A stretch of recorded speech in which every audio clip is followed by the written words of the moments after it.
Welcome to Heiko Shaves. My name is Heiko. Today is time for another shave, and I have a pretty good lineup here today to try out and to review. I also want to talk to you guys about two topics. Let's cover the first one before we even get into the shave. So in my most recent video, I ranted a little bit about the manufacturers of razors and how they are not willing to support YouTube channels, content creators who inadvertently create advertisement for them free most of the time. I kind of picked on one specific brand, and that was of course not right. I was just in the moment, and I was, a little heated up in the moment there, and I was kind of complaining about RazoRock. Hindsight, I probably shouldn't have done that. And RazoRock in particular, they actually responded to my email. So I had a little bit of an email exchange with them about, I was just asking for a review sample of a razor that I would like to review, and what kind of benefits that brings to them. I'm not asking for any pay because I rather stay independent and not ask for pay, because then it becomes paid advertisement. I'm always only asking for free samples, and that's pretty much it. And this would be kind of a win-win situation for both sides. I have free stuff to review, so I don't have to spend my own dollars, and they get some free advertisement out of it. And I have consistently been sending out emails and trying to get in touch with manufacturers that make interesting stuff, razors that I am made aware of. And a lot of them, they don't even reply to emails. So they see someone is asking for any kind of freebies, delete. So RazoRock, really, they actually responded and they explained their situation, that they don't send out free razors. And I guess that is, they're right. They can decide that way. And apparently they still get enough free advertisement because people still buy RazoRock items because people are interested in it. And I want to bring to you guys what you guys are interested in. I really pay attention to your guys' comments. So as soon as there is a razor mentioned, hey, it would be cool if you could look into this razor, then I'm absolutely fired up and I want to get one of those razors on in my hand. So then I contact the manufacturer, but oftentimes manufacturers, they don't even give me the time of day to even reply. So oftentimes that just ends in the delete folder or spam folder or whatever. So I never get a reply. And I have had good success with, people supplying free review samples without asking for anything. They are not asking me to do anything in particular. They are not interfering with me, how I'm doing my videos. And I really appreciate that. And there are like a whole list of manufacturers that have done that. I don't want to forget anyone, but whoever has sent me stuff to review before, I am very grateful. And it's very important to mention that I am very grateful that I get this channel support from some manufacturers and some retailers that sent me items to review or give me a good deal on something. You know who you are, and I'm grateful for this. Recently, that has all dried up a little bit because, I have already covered most of the major manufacturer, the more known stuff, but then there are those micro brands, little companies that come out really with high quality equipment, and I want to review that, and then it gets really expensive quickly. So recently that has all dried up a little bit, and I cannot go to the same manufacturers over and over and over again. I am slowly running out of options. Of course, we can do a little bit more cross comparisons. We can compare my relatively new stainless steel slim timeless here open comb and compare it to other open comb razors. We can do stuff like this, and we can revisit stuff, but I want to be able to be flexible enough for you guys to respond to your requests. So when you guys say, hey, how about this one? I just did a little bit of math. So I try to put out one shaving video a week, which in 52 weeks per year, that makes 52 videos a year. And if I only spend $50 per video on either soaps, aftershave, or whatever we need to buy or what we want to review, if I would only spend $50 per video, that would already be $2,600 a year for review samples. And $50 doesn't get you much anymore. I mean, if I would buy a stainless steel razor from Timeless made in the United States, this one here, RazoRock GOAT, that's what it's called. The GOAT razor was about $80 that I just spent. So I'm quickly exceeding that. So I'm getting to $3,000, $4,000 a year in equipment purchases. And that is, just pretty expensive. That comes right out of my pocket, out of my household's budget, so to speak. And this video, or the videos that I'm posting on YouTube, they are monetized. So what does that mean? A musician or a movie star, whenever their music is sold or their videos are sold, they get royalties. So from YouTube, we get what's called AdSense, which is a share, a portion of the ad revenue that YouTube makes. And there's a certain percentage, and it really depends on how many people view a video, how often it gets clicked on, how many people comment, how many likes, and so on. So I get ad revenue or royalties. It's considered a royalty for the content that I create, and YouTube puts advertisement on it. I get a certain share of that, and that turns out to be somewhere between 40 and 50 bucks a month. So they always calculate it for 28 days. So if you do the math, 12 months in a year, 50 bucks a month, that's, what is that? 600 bucks. So $600 income versus $2,600, $3,000, maybe $4,000 in expenses. You can see that this hobby here gets really expensive quickly.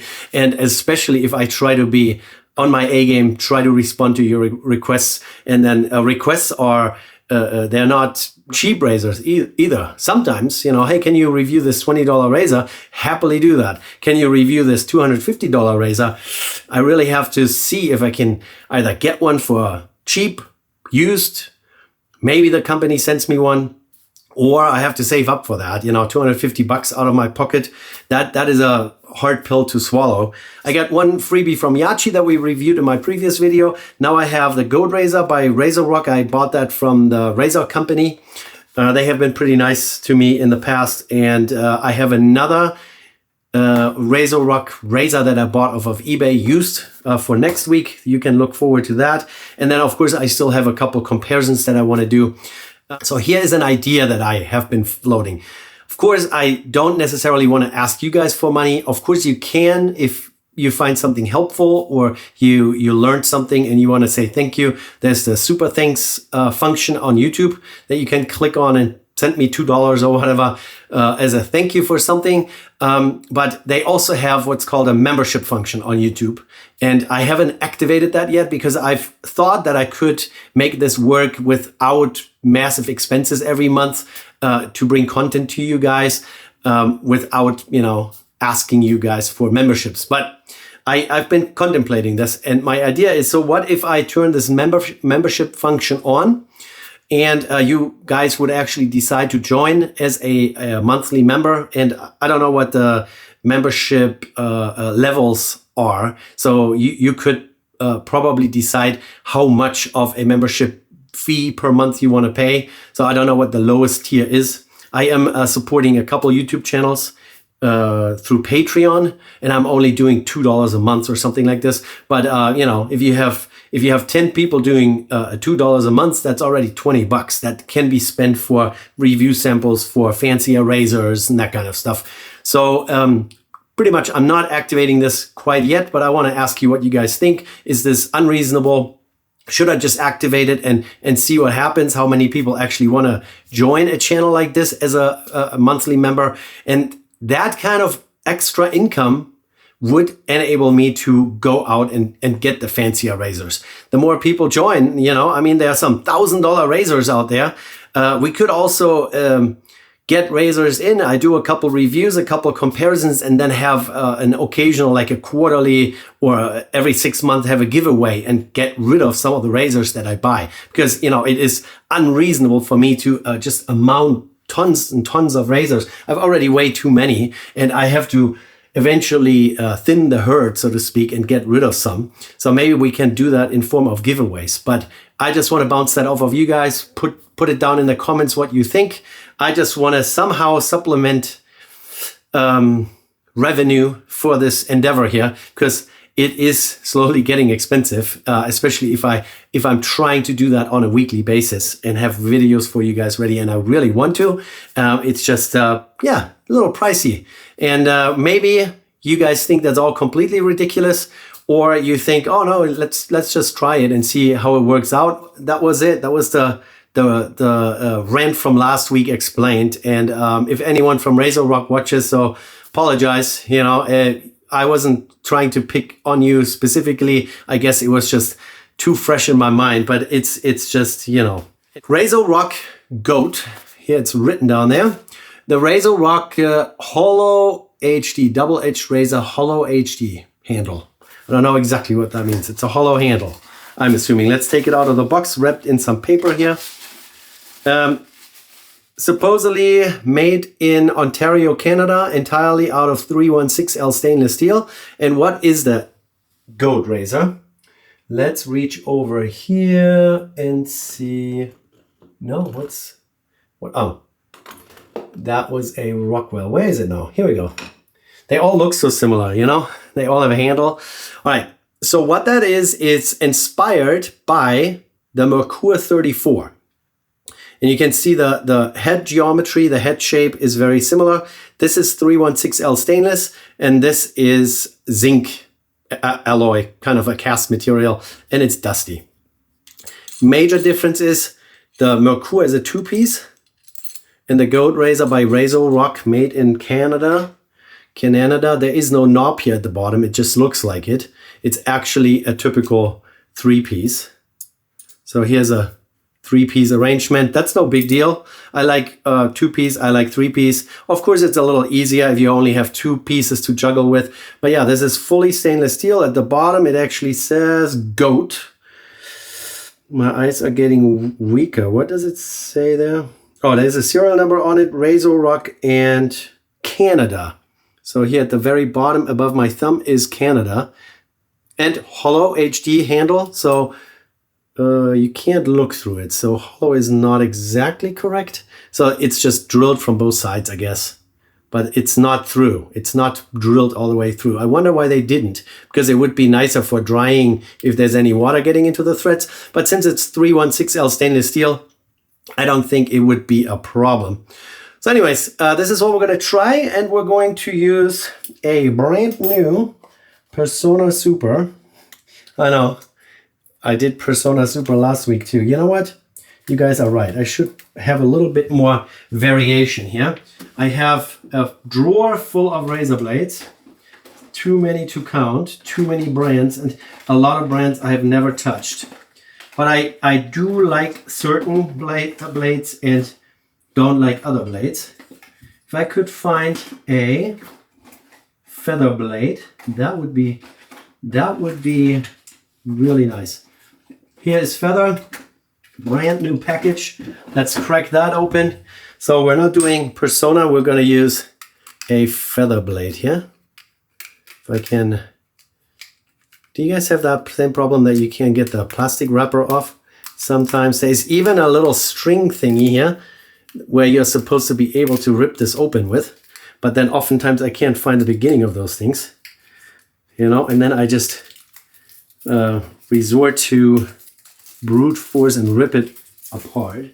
Here we go. So feather blade, cardboard out. Oh, already got one out. Very good blades, very good. Persona Super and Feather and Wilkinson Sword. They are very high on my likability scale, very, very high. I actually like the Persona Super currently the best because they don't have wax on it. Feather blades do. This one here is the high stainless made in Japan, and it has a blob of wax on both sides. So we're just dropping this on here, fits perfectly. The alignment pins are just the right length. Then let's look at the base plate here. This is from the top. Here is one more time from the bottom. Let's hold it so you guys can read all the details on there. See that? Very good, serialized. I don't know if they will keep track of this. So 20 years from now, I can still find out what year this was made. And tighten this up. And since we're already at it, let's just put a razor blade in the Merkur 34C as well. I don't want to do a full comparison. I just want to do a couple strokes with the Merkur here, the two-piece, which, you know, it's kind of nice. You undo the bottom, lift it up, Put that on your hand. And now the blade is stuck. Yeah, the wax. Some people are really annoyed by it. It's not bothering me too much, but I do like the Persona Super Blade, the blue label or whatever it's called. These here, because they don't have anything. There's nothing on it. All right, so now we have a Merkur 34C and the GOAT razor, which is inspired by it. And I think GOAT is actually an abbreviation. I don't want to withhold this very important piece of information. Introducing the RazoRock GOAT, a masterfully crafted safety razor, is the GOAT. Greatest of all time is what that means. So yeah, inspired by the German 34 razor, which is the Merkur 34, which that's what they're talking about. So now I'm going to grab my pre-shave here real quick. We're going to use Peraso White pre-shave and put that on my face. There's another topic that I want to ask you guys about. Is I have been pretty lucky with ingrown hair issues and such. I've had it a couple times, but in the last few months, I've been constantly battling with this here in this section. Have ingrown hair, then they get infected and you have a lump. And then, you know, until that's healed up properly, and then you do something wrong while you're shaving and it starts all over again. Not happy about that. I was going to ask you guys if you have any tricks, any ideas, any methods to avoid getting ingrown hair when you're trying to get really clean. So if you're constantly trying to be BBS, it's more likely to happen, right? How does that even happen? So you cut a stubble off pretty much below your skin line. So you're so close that you're cutting the stubble off below your actual skin surface. And then when it starts growing again, it gets under your skin instead of poking out. And that's how that happens. And then they get infected and then you have lumps and bumps. And it's usually here in those areas. Oh, I hate that. And I just don't know what else to try. I, of course, always use aftershave to disinfect everything. And, you know, and then I use some other lotions and creams and balms and whatnot. But it's still happening, especially here in this section. And it's really bothering me. And I was wondering if you guys maybe have an idea. So RazoRock is the razor. I also have RazoRock, the XXX soap and the matching aftershave. That was one of those purchases back then, XXX aftershave. It's pretty mild scented, the soap. The aftershave alcohol base is a little bit more powerful. It's pretty powdery, pretty, you know, intense in a way. But we're going to use this. I've been in this container in the past with just my brush. And we're going to use my absolute favorite, the Simpson M7. Simpson makes some pretty nicely designed handles as well as like limited editions and such. I just haven't been able to motivate myself to spend like $90, $100 just for a different handle design. But yeah, overall, really long, nice synthetic knot. It has good backbone. It's not very floppy at all. And those are the brushes I really enjoy. It's synthetic. We don't need to pre-soak, so we're just getting it wet. And we're going to go right here into this container. And this is a soap that lathers really well. So we're just more or less loading up, and then we're going to transfer this over into my face anyways. Very nice. Very nice. There you go. Put it all on here. And then we can negotiate this a little bit here with water. Just the right size of knot. I want to say this is a 20 millimeter knot. Don't know off the top of my head. The synthetic fibers they call the Sovereign fiber. Very nice. It has a little bit of a citrusy scent to it, plus a little perfumey, powdery. Not my absolute favorite, but it's enjoyable. And back then I didn't know how to understand the scent descriptions that you can read on manufacturers' web pages. All right, here we go. That looks pretty good. So now I'm just going to do a couple strokes here on the right side with a Merkur, just to remind myself what it feels like. About 3 days of non-shaving here. Yeah, so this is RazoRock calls the GOAT a medium aggressive. I personally find the Merkur 34 at least is one of the milder and very beginner friendly razors. So anyone can shave with this. Again, the same mistake that most manufacturers make, they leave sharp corners, which I don't like. They should always be rounded over. All right, and now we're gonna switch to the GOAT. And let's see if that feels any different. Maybe it has a little bit more blade feel, but not massively so. So if they say this is inspired, that gives them always a little bit of some artistic liberties. So they can make it slightly different, obviously, because they're not trying to one-on-one clone it. 3-piece versus 2-piece, right? Look is fairly similar. The handle is a little longer and it's much heavier. Let's weigh real quick. With blade in it, Merkur 34 is about 78 grams and the GOAT is 90. So there is, in the realm of razors, 12 grams is significant. So yeah, has really aggressive knurling. The knurling here on the Merkur is rather shallow. This is really, really deep. And feels good. And it shaves pretty well.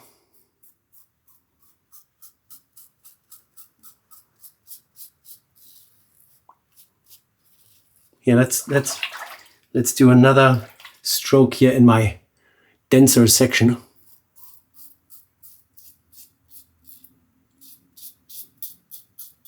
It feels fairly similar. It feels, I don't want to say identical.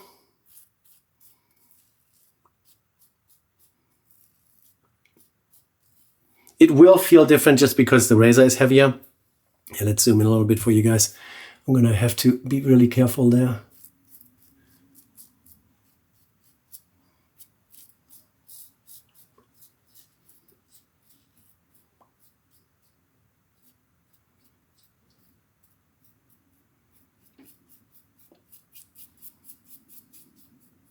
Yeah, if you guys have any good ideas, recommendations on how I can avoid this, maybe I have to start using an alum block. Or limit myself to 2 passes. I think Matt Pisarcik from Razor Emporium has talked about this quite a bit. He also gets ingrown hair, and that's why he is a big proponent of just single pass shaving.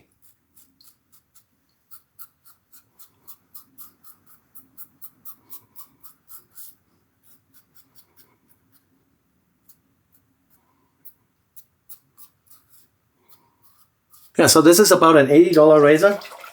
I think the Merkur 34 is more in the $50 to $60, but depends on where you look. And sometimes you can find them very inexpensively on sale somewhere. I am also not afraid of buying used razors, especially when it comes to the fancier materials, stainless, where there is really no corrosion issues. You know, you don't have any plating loss because they are not plated. This razor here is not plated, it's polished. So all the shiny bits is stainless steel that has been polished up. So let's see here. Yeah, for a first pass with a medium aggressive, as they call it, I would say it's a 1.5 on my 1 to 5 aggressiveness scale. It's very agreeable. Everyone can learn how to shave with a Merkur 34, so everyone can pick this one up. And this is stainless steel, made in Canada, if that matters to you where it's made. Yeah, quality is there. Look is great. Fit and finish looks good. The alignment and let's feel here the corners. Are they the same? Oh yeah, I would say they are a little more rounded over on the GOAT than on the Merkur. So yeah, that's pretty good.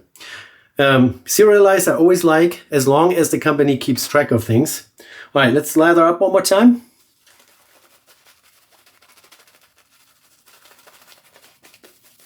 I just dipped it in water again.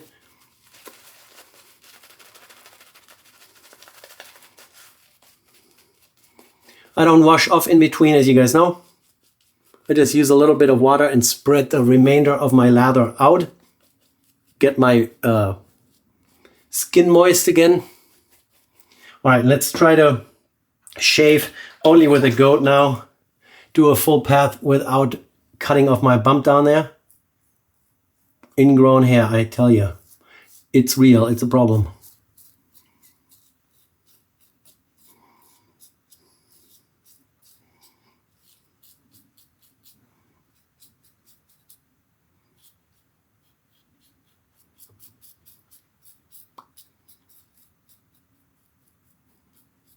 Mm-hmm.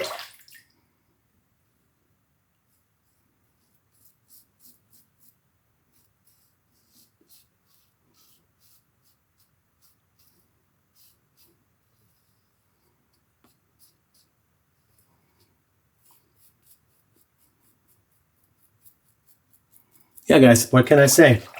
This is a lovely little $80 stainless steel razor.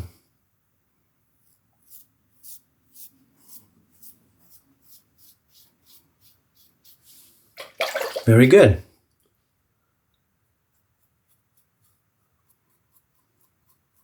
Very good.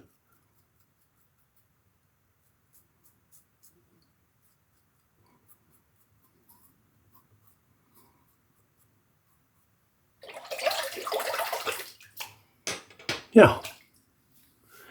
I think that is clean enough for today. And I was, yeah, look at this mess down here. Oh, it's really agitating. You can see that I already get scar tissue down here because it happens in this one spot the most. So I will have to be a little bit more careful and don't want to have to deal with that every time I shave. All right, let's rinse off real quick.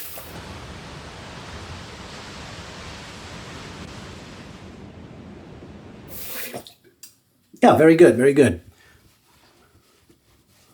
The soap was friendly to my skin. I didn't have any irritations just due to ingredients of the soap. The razor behaved really well, feels good. I like the aggressive knurling, can hold onto this thing really well. It's not overly expensive, so it's not like a $200 razor, so they definitely keep the prices down. I like that. Feather blades, what can I say? You know, one of my absolute favorites. But that's the way to go, honestly. Wilkinson sword and those I can interchange and shave with both in any razor. It doesn't matter if it's a Müller R41 or if it's like the mildest razor you can come up with. Yeah. So like I said, I have another RazoRock next week for you, most likely, unless something else comes in. Oh, there's actually another razor that I just ordered, which, mention that next time. We're already 32 minutes in, 2 pass shave today only because of my little, problem zones down here. Let's put on some aftershave, also RazoRock Triple X. And where is that stuff made? Does it say? Italy, made in Italy. Yeah, I think I remember they make this or have their soaps and their aftershaves made in Italy. Yeah, also a little bit citrusy, but also pretty powdery and alcohol based. So if you irritate your skin a little bit, you will get a little tingle out of it. That's not the case here. Yeah, sucks the pores together right away. And then once that's evaporated, I will most likely put some glycolate on it here on my cheeks, dry skin. This is a glycerin-based cream, and it really is a good product. I will put links to most of those things, including the razor, down below. I will also put a link to just RazoRock so you can check out what they have. Some of those links will be affiliate links. That's also a way for me to create some revenue. So if you click on an affiliate link, the product is not going to be any more expensive, but I get a tiny little commission, like a few cents per purchase from Amazon. That's what that is all about. Alrighty, guys, that was it. Lots of stuff to talk about today. Think about this membership proposal that I made. Is that a good idea? Do you think that's going to work out? Should I do that or should I not? Of course, it's all dependent on you guys. I cannot force anyone. and I don't want to take your money and then not deliver either. So I am committed to this channel. I want to create content for you guys and bring new razors and new products to your attention and review them here on the channel. And that all just unfortunately costs money, which, you know, looking at $1,000 camera and, you know, hundreds of dollars in razors and stuff here, sitting here, it's getting expensive. So anyways, I'll see you in the next one. Thanks for watching. Take care. Bye.